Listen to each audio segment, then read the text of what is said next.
brightly beams our Father's mercy from his lighthouse evermore.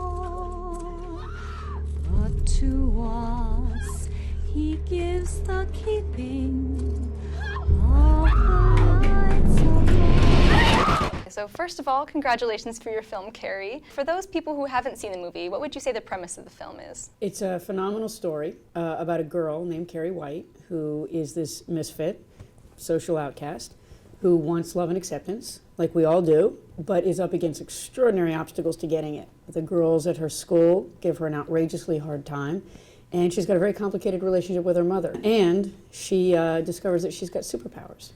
And those superpowers make it feel like, maybe life is going to be okay. Exactly. So we know the original was made in 1976, so how can you tell this story differently?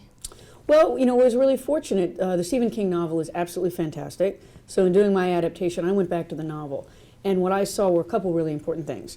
Number one, you could modernize this. Stephen King had written a novel that was so brilliant and it was ahead of its time. It was timely, it was timeless, but it was more relevant today than it was then. And that's because of social media.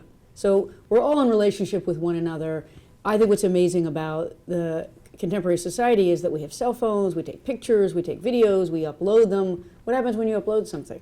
Well, somebody downloads it, somebody looks at it, information spreads. So it was amazing to me that you could take this story and put it completely in the modern world. And then, of course, the superpowers come out. And that was something with new technology that I could really explore. As girls, we all remember that moment where we became women. Did you have to take yourself back to that transition of that time, almost very scary time of becoming a woman when you were making this film? Yeah, I think definitely, when I direct, there's two things going on. One is I'm certainly using whatever knowledge or, experience I've gained in terms of working with actors and structuring the story and adapting it and getting inside their character. But then there's always that moment when you stop and say, okay, now what in my own life resonates with this? And certainly in this situation, it's like you have the practical experience that you've really been there, but it's very humbling. And you say, well, what were my fears? What were my desires? What were my insecurities? What were my concerns? And you get inside of that and then you share that with the actor. And then you see if they have those same desires, fears, and concerns, and if together you can find a new place. So you feel like you can relate to the character, Carrie, in some way?